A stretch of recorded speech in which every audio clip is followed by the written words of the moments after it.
रुक करते हैं खबरों की तरफ।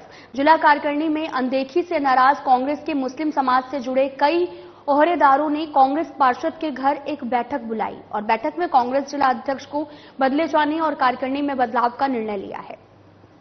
और जल्द ही नाराज नेताओं का एक डेलीगेशन मामले को लेकर कांग्रेस के राष्ट्रीय महासचिव और टोंक विधायक सचिन पायलट से मुलाकात कर अपनी मांगे रखेगा। नाराज नेताओं में शामिल कांग्रेसी पार्षद, कांग्रेस अल्पसंख्यक जिला अध्यक्ष से जुड़े नेताओं ने अल्टीमेटम भी दिया है। 3 दिन में अगर उनकी मांगे नहीं मानी जाती तो वो पायलट के सिविल लाइन स्थित आवास के बाहर धरने पर बैठेंगे। ये कहा कि किसी एक अच्छे आदमी को आपने जिला अध्यक्ष बना दिया जो ईमानदार कांग्रेसी है, लेकिन उस वक्त जहन में यह था कि ये सबको साथ लेके चले। अभी जो कार्यकारिणी उनकी आई हमारे अध्यक्ष जी की, उस कार्यकारिणी में माइनॉरिटी को जो प्रतिनिधित्व मिलना चाहिए था वो नहीं मिला। इस बात की सख्त नाराजगी। और अब हमारा मकसद ये है पायलट साहब से कि कार्यकारिणी में प्रतिनिधित्व मिला या नहीं मिला, जो हुआ हो गया, अब तो अध्यक्ष माइनॉरिटी का चाहिए। हम इसके लिए पुरजोर कोशिश करेंगे और पायलट साहब से बात भी करेंगे। तरह से ये लिस्ट आई है जिला कार्य कमेटी की, तो एक कठपुतली जिलाध्यक्ष के साथ एक कठपुतली कार्यकारिणी भी दे दी गई है, जिसका कि कोई वास्तविक प्रारूप पटल के ऊपर और सड़कों के ऊपर और कांग्रेस की पृष्ठभूमि पर किसी का भी नहीं है। जो लिस्ट आई है उसमें या तो बाप की जगह बेटे को दे दिया या फिर भ्रष्टाचार करने वालों को पायलट साहब ने इनाम दे दिया कि जमीनें खाओ, आपको इनाम महासचिव बनाया जाएगा, या फिर जुलूस खान मंत्री की दावत करने उड़ाने वालों के बीजेपी कार्यकर्ताओं को आपको उपाध्यक्ष बना दिया जाएगा। तो ये सारी चीज चली सिर्फ पायलट साहब के एक मोह के खातिर। उन्होंने एक व्यक्ति विशेष का जो मोह किया, उसके अंदर उन्होंने 5 साल पहले जो हमसे वादे करे थे, 5 साल पहले विधायक रहे, तो ये था कि हमारा मानना हम पायलट साहब हमसे थे भूले मिले नहीं है, हमको जानते नहीं है, टोक की आवाम को जानते हैं, टोक के कार्यकर्ताओं को जानते नहीं है।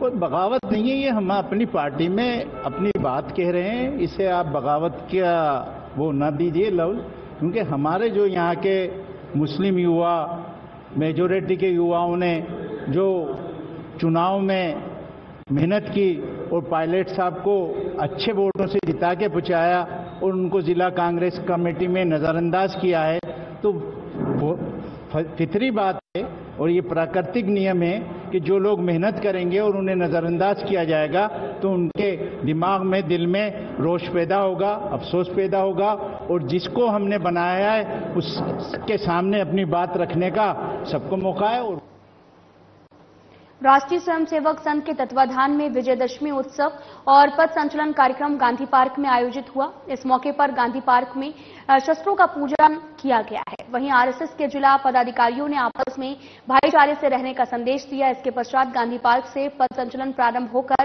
गाजे बाजे और ढोल के उद्घोष के साथ में गांधी पार्क होते हुए निकाला गया। पथ संचलन कस्बे के मचाड़ी चौक, चौपड़ बाजार, सराय होते हुए बस स्टैंड से पुनः गांधी पार्क पहुंचा। पथ संचलन के दौरान स्वयंसेवकों का जगह जगह पुष्प वर्षा कर स्वागत किया गया। इस अवसर पर आरएसएस के स्वयंसेवक मौजूद रहे हैं।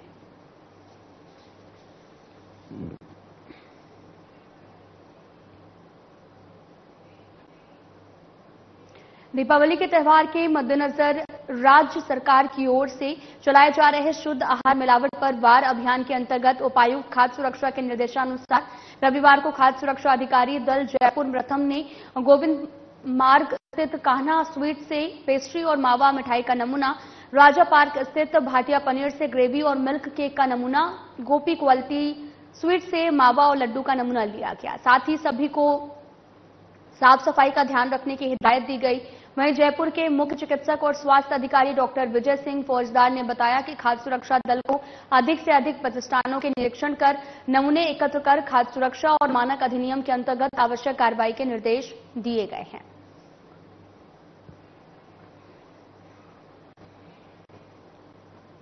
बांसुर के हरसोरा थाना पुलिस ने महानिरीक्षक पुलिस जयपुर रेंज अधिकारी अजयपाल लांबा के निर्देश पर कार्रवाई करते हुए फायर आर्म्स के चालान शुदा वांछित अपराधियों की धरपकड़ की है, जिसमें 8 अपराधियों को गिरफ्तार किया गया। इस मामले में हरसौरा पुलिस ने सतवीर उर्फ सतवीर और विक्रम उर्फ विक्की, कमलेश उर्फ भीला, देवेंद्र उर्फ भैया और ओम प्रकाश गुर्जर, विजय उर्फ भोला और विक्रम गुर्जर फायर आर्म्स के चालान शुदा आरोपी थे, जिनको गिरफ्तार किया गया है। आगे भी पुलिस की लगातार वांछित अपराधियों की धरपकड़ जारी रहेगी।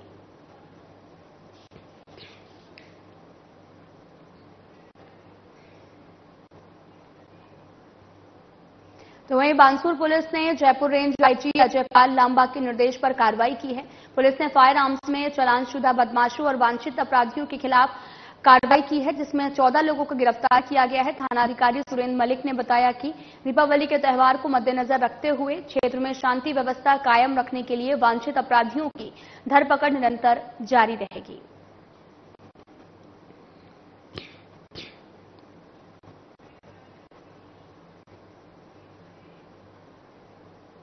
वन और पर्यावरण मंत्री संजय शर्मा राजगढ़ पहुंचे, जहां उनका कस्बे के गोल सर्किल पर बीजेपी मंडल अध्यक्ष राहुल दीक्षित के नेतृत्व में बीजेपी कार्यकर्ताओं ने माला और साफा पहनाकर स्वागत किया है। इसके अलावा उनका कस्बे के प्रमुख बाजार में लोगों ने माला और साफा पहनाकर स्वागत किया और कई समस्याओं को लेकर ज्ञापन सौंपा है। इसके बाद मंत्री संजय शर्मा ब्राह्मण धर्मशाला में आयोजित हो रहे ब्राह्मण समाज के सम्मान समारोह में पहुंचे, जहां उन्होंने ब्राह्मण समाज की 144वीं प्रतिभाओं का सम्मान किया। इस अवसर पर उन्होंने संबोधित करते हुए कहा कि सम्मान समारोह के माध्यम से जो प्रतिभाएं अपने काबिलियत और शिक्षा के बल पर क्षेत्र को गौरवान्वित किया है, उनको हमेशा प्रोत्साहन मिलेगा। वहीं मंत्री ने समाज को नई दिशा और बुजुर्गों को सम्मान देने वालों की सराहना की है।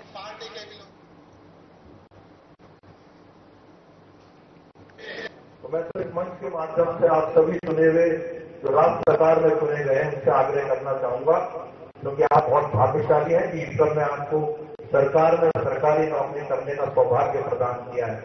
जो प्राइवेट सेक्टर में काम कर रहे हैं उनको भी बहुत सारी बधाई दूंगा, लेकिन ये विश्वास चाहूंगा कि जो कार्य आपको सरकार के द्वारा सौंपा गया है उस कार्य को अपना कार्य समझ करके आप भारत माता नाम ऊंचा करेंगे और समाज का या सर्व समाज का कोई भी व्यक्ति आपके पास आए उसका आगे बढ़ करके आप सेवा करेंगे। साथ ही साथ जो बालक बालिकाएं यहाँ बैठे हैं, तो माननीय अफसर जी से भी आग्रह करूंगा और मैं हरवंश से वो आग्रह करता हूं, क्योंकि हमें एक ऐसे फंड की गठन की आवश्यकता है, क्योंकि हमारे समाज के बालक बालिकाएं बहुत स्वाभिमानी है। बेटे और बेटे हमारी बहुत स्वाभिमानी है, उनमें हुनर, उनमें काबिलियत है, लेकिन बहुत सारे जरूरतमंद ऐसे परिवार हैं जो बालक बालिकाएं पढ़ने चाहते हैं लेकिन आर्थिक रूप से कमजोर होने के कारण पढ़ नहीं पाते हैं।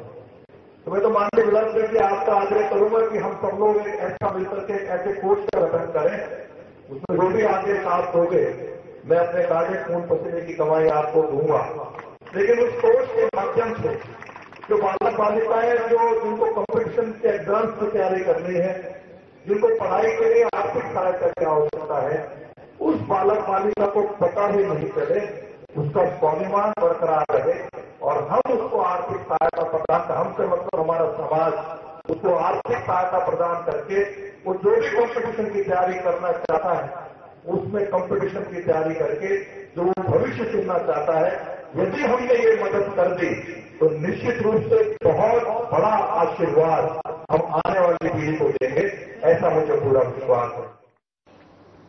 राजस्थान एसआई भर्ती परीक्षा 2021 को लेकर आज बड़ी संख्या में ट्रेनी एसआई के परिवारजन शहीद स्मारक पर धरना दे रहे हैं। परिजनों की भी मांग है कि सरकार इस परीक्षा को निरस्त न करे।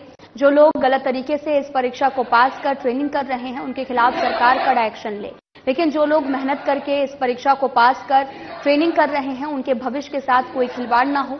शहीद स्मारक पर बड़ी संख्या में ट्रेनिंग कर रहे एसआई के परिजन और रिश्तेदार पहुंचकर सरकार से वार्ता करने का समय मांग रहे हैं। साथ ही परिजनों का ये भी कहना है कि अगर सरकार ने ये परीक्षा रद्द की तो उन बच्चों का भविष्य खराब हो जाएगा।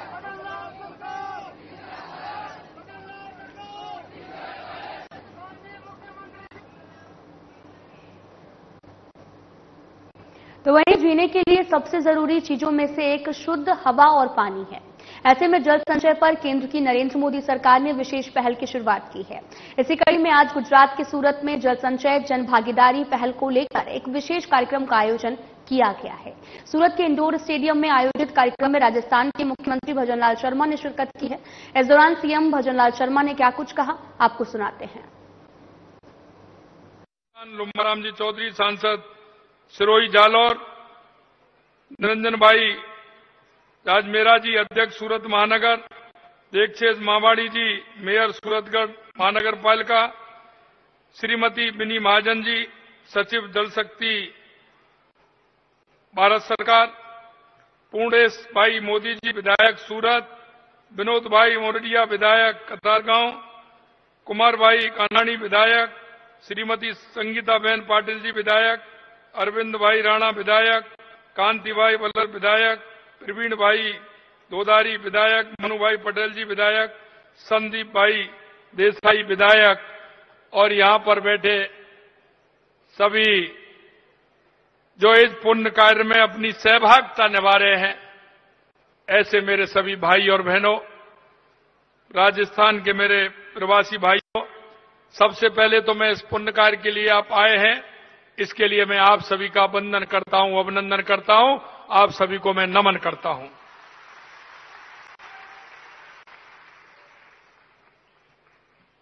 मैं सूरत में रहने वाले और इस कार्य से जुड़ने वाले सभी भाई बहनों को बहुत धन्यवाद देना चाहता हूं, क्योंकि हमें पता है देश के यशस्वी प्रधानमंत्री नरेंद्र मोदी जी के नेतृत्व में हमारा देश आगे बढ़ रहा है।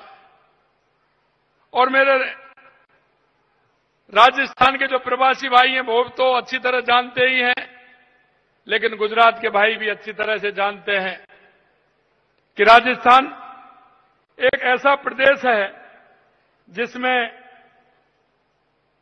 पानी की बहुत बड़ी आवश्यकता होती है। हमेशा राजस्थान की अगर बात होती है तो हम पानी की बात करते हैं, लेकिन मैं धन्यवाद देना चाहता हूं देश के यशस्वी प्रधानमंत्री नरेंद्र मोदी जी को कि आपने देखा होगा 2003 में जबकि राजस्थान ने किसी से कहा नहीं, लेकिन पड़ोसी होने का जो नाता होता है वो अपने आप मन के भावों से निकल करके आता है। और 2003 में जब माननीय हमारे प्रधानमंत्री जी यहां के मुख्यमंत्री थे तो हमारा सटा हुआ क्षेत्र जालौर और बाड़मेर, जहां पानी की बहुत बड़ी दिक्कत होती थी, हमें सबसे पहले 2003 में नर्मदा का पानी देकर राजस्थान वालों पर बहुत बड़ी मेहरबानी की थी, क्योंकि वो पड़ोसी के दर्द को जानते थे, अनुभव करते थे, तो उन्होंने राजस्थान के लिए पानी दिया। और यही मैं अब कहना चाहता हूं, हमारे माननीय सीआर पाटिल जी ने और हमारे यशस्वी मुख्यमंत्री भूपेंद्र जी पटेल जी ने ये जो योजना कर्म भूमि से जन्म भूमि, जल संचय जन भागीदारी जन आंदोलन, जो ये कार्यक्रम आज यहां हो रहा है, मैं कह सकता हूं कि इसको सबसे बड़ा लाभ राजस्थान को मिलने वाला है। और राजस्थान के हमारे भाई बहन पूरी तरह से पानी की स्थिति को जानते हैं, क्योंकि मध्य प्रदेश के अंदर भी पानी है, गुजरात के अंदर भी है, बिहार के अंदर तो सम्राट जी ने बताया कि कितना पानी आता है। अगर कहीं पानी से अछूता है तो वो राजस्थान है। इसलिए मेरा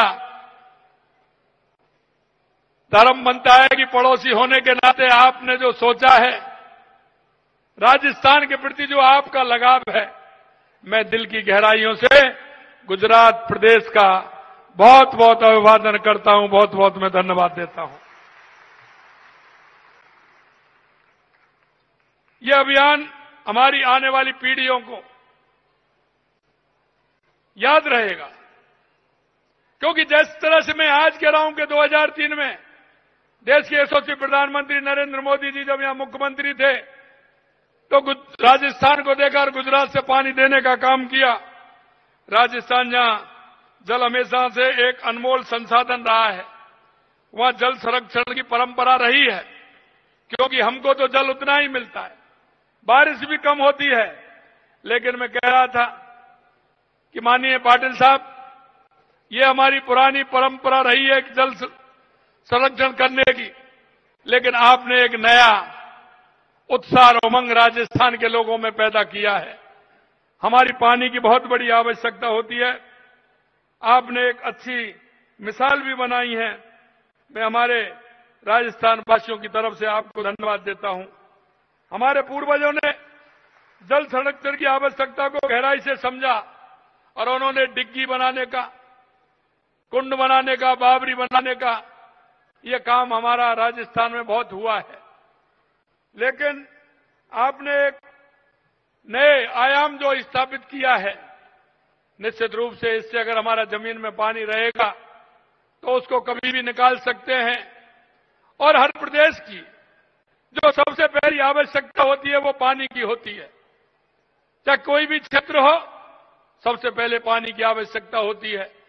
इसलिए मैं कहना चाहता हूं, राजस्थान के अंदर अपार संभावना है, हर क्षेत्र में अपार संभावना है। चाहे वो मिनरल के क्षेत्र में हो, हमारे यहां मिनरल बहुत बड़ी मात्रा में है, चाहे वो हमारे पर्यटक की दृष्टि से हो, चाहे वो कृषि की दृष्टि से हो, हमारा राजस्थान खुशहाल है। लेकिन सिर्फ कमी है तो वो पानी की है। और पानी की कमी को पूर्ति करने के लिए टांगे, तालाब, खड़ीन, नाडियां, पाट, जोहड़ के माध्यम से वर्षा जल को सहेजने का काम हम करते हैं। मैं इतना कहना चाहता हूं कि जिसके मन में होती है और जिसको दर्द दिखता है, देश के यशस्वी प्रधानमंत्री नरेंद्र मोदी जी ने जब हमारी सरकार 10 महीने पहले जब आई थी तो उन्होंने राजस्थान का दर्द समझा। और सबसे पहले मैं आपको बताना चाहता हूं, सबसे पहले जो राजस्थान की जो समस्या थी, मध्य प्रदेश की जो समस्या थी, देश के यशस्वी प्रधानमंत्री नरेंद्र मोदी जी ने उन समस्या को हल करने का काम किया।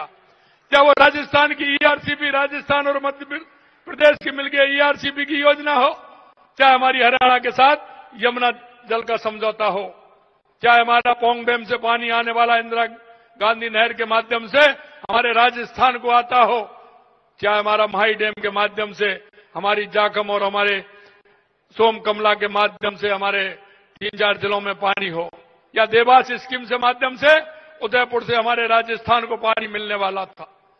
इन सारे स्कीमों को उन्होंने आगे बढ़ाने का काम किया। और इधर तो मध्य प्रदेश और राजस्थान ईआरसीपी का समझौता कराया, उधर हरियाणा का यमुना का समझौता कराने का काम किया। अभी हरियाणा में चुनाव हो रहे थे, कांग्रेस वालों ने एक उसमें अपने घोषणा पत्र में लिखा, और घोषणा पत्र में उन्होंने लिखा कि जो हरियाणा और राजस्थान का जो समझौता हुआ, यमुना समझौता, हमारी सरकार आएगी तो हम उसको रद्द करेंगे। ये उनकी सोच देखिए। एक सोच तो वो होती है पड़ोसी होने के नाते। 2003 में देश के यशस्वी प्रधानमंत्री नरेंद्र मोदी जी ने राजस्थान को पानी देने का काम किया, और एक पड़ोसी वो भी है, सरकार आई नहीं, उससे पहले ही कह रहे हैं कि जो समझौता राजस्थान और हरियाणा के बीच में हुआ है, उस समझौता को हम रद्द करेंगे। हमने भी कहा कि आपके सपने हैं, आओगे जब भी तो रद्द करोगे, जब आओगे नहीं तो कैसे रद्द कर दोगे। मैं आपसे सही कहना चाहता हूं कि जब दृढ़ इच्छा शक्ति होती है और नेतृत्व करने वाले देश के यशस्वी प्रधानमंत्री नरेंद्र मोदी जैसे होते हैं, कि दुनिया की कोई ताकत नहीं रोक सकती। यह मैं आपको बताना चाहता हूं। मैं आपसे इतना कहना चाहता हूं कि जिस तरह से देश के यशस्वी प्रधानमंत्री नरेंद्र मोदी जी के नेतृत्व में हर क्षेत्र में हमारा देश आगे बढ़ा है, 2014 के बाद देश में जो परिवर्तन दिखने लगा है, आज हम आप सब महसूस कर रहे हैं। 2014 के बाद चाहे गरीब कल्याण की योजनाएं हो, चाहे हमारे विकास की योजनाएं हो, चाहे आतंकवाद और नक्सलवाद का खात्मा हो, या दुनिया में बढ़ता हुआ भारत का गौरव हो, ये देश के एक एक व्यक्ति को, एक एक नागरिकों को देखने को मिल रहा है। इसलिए मैं कहना चाहता हूं, आज जो काम हाथ में लिया है और जो जिसकी शुरुआत गुजरात से हो और गुजरात में भी सूरत से हो, वो काम रुकने वाला नहीं है। ये देश का जन आंदोलन भी बनेगा, जन भागीदारी भी बनेगी और जल संचय भी होगा। ये मैं आपसे कहना चाहता हूं। मैं मित्रों, इतना आपकी ये जो अनूठी पहल है, जिसमें राजस्थान के हर जिले के प्रत्येक गांव को 4 जल संग्रहण संरचनाओं के निर्माण के लिए प्रवासी उद्यमियों के योगदान देकर के जो जोड़ा जा रहा है, ये इतिहास बनेगा। और अभी मेरे को किताब दी थी, मैं अभी कह रहा था कि गुजरात के अंदर राजस्थानी प्रवासी बहुत हैं, लेकिन मैं कहना चाहता हूं जितनी मोटी किताब दी अभी इतनी मोटी और होने वाली है, क्योंकि आपका कार्यक्रम जिस दिन से यहां बना है, लगातार मैं भी देख रहा हूं, लगातार फोन आ रहे हैं कि आप सूरत भी आओगे, इस काम को हम भी करेंगे। तो एक पहल देने की बात होती है, आपने एक अच्छी पहल के लिए किया है। निश्चित रूप से राजस्थान, मध्य प्रदेश, गुजरात, बिहार, हरियाणा, जो हमारे जितने भी प्रदेश हैं, उन प्रदेशों में ये आगे बढ़ेगा और देश की एक ऐसी योजना बनेगी जो हमेशा देश इसको याद भी रखेगा और जो हमारे देश में पानी की कमी है उसकी पूर्ति भी ये करेगा। क्योंकि राजस्थान सरकार द्वारा चलाए जा रहे मुख्यमंत्री जल स्वावलंबन योजना 2.0 का भी हम उल्लेख करना चाहूंगा। इस अभियान के तहत हमने राजस्थान में जल संरक्षण का कार्यक्रम किया, जल स्वावलंबन का काम किया। निश्चित रूप से ये योजना उसमें और हमारी सहभागिता बढ़ाने का काम करेगी। और मैंने जैसा कहा, प्रथम चरण में आपने जो 5,000 से अधिक गांवों में 3,500 करोड़ रुपए की लागत से 1,10,000 कार्य करवाए जाएंगे। जिन आज योजनाओं का आपने किया है उसमें 1,10,000 कार्य इसमें कराए जाएंगे। लगभग राजस्थान के आधे गांव के लगभग इसमें आते हैं। मैं ईश्वर की कृपा से भी हमें कई चीज, आप देखते हैं ना, जब मन में दृढ़ इच्छा शक्ति होती है, काम करने का जज्बा होता है। मैं कहना चाहता हूं माननीय CR पाटिल साहब कि इस बार राजस्थान में जो वर्षा हुई है, जितने भी राजस्थान के बांध हैं, एक भी बांध खाली नहीं है, पूरे के पूरे बांध भरे हुए हैं। और उसका कारण है कि जिस तरह से देश के यशस्वी प्रधानमंत्री नरेंद्र मोदी जी पानी के विषय को लेकर के पूरे देश में काम कर रहे हैं, तो ईश्वर भी मेहरबान है। हमने कहा था हमारी ERCP योजना, यमुना समझौता जब हुए थे, मैंने कि ये समझौते हुए हैं, लेकिन इससे पहले भी एक ERCP और यमुना आ जाएगी। और वो ठीक हुआ कि राजस्थान में पूरे 4 महीने बारिश हुई है। और अभी भी हमारे मध्य प्रदेश के मुख्यमंत्री जी कह रहे थे, वो लेट हुए, कि आज भी उज्जैन में बारिश हो रही है। अरे ये तो होनी ही है, क्योंकि कृष्ण गमन पथ बन रहा है, वो राजस्थान से मध्य प्रदेश जाएगा और मध्य प्रदेश से गुजरात भी आएगा। भगवान कृष्ण मथुरा से राजस्थान के रास्ते से शिक्षा लेने के लिए संदीपन गुरु के आश्रम में उज्जैन गए थे। और जब वहां से उन्होंने पूरी शिक्षा ग्रहण की तो फिर वो द्वारका आए। तो मथुरा से लेकर के राजस्थान, राजस्थान से लेकर मध्य प्रदेश और मध्य प्रदेश से लेकर के गुजरात, ये भगवान कृष्ण की भूमि है। और भगवान कृष्ण की भूमि में ये काम होना उनकी प्रेरणा है और देश के यशस्वी प्रधानमंत्री नरेंद्र मोदी जी के नेतृत्व में ये काम हो रहा है। अंत में मैं आपसे इतना कहना चाहता हूं कि पानी की महिमा को हम आप जानते हैं, हमारे बुजुर्गों ने बहुत अच्छा किया। सीएम भजनलाल शर्मा को आप सुन रहे थे, जो कि सूरत पहुंचे थे, जहां पर जनता को संबोधित किया। फिलहाल इस बुलेटिन में इतना ही। नमस्कार।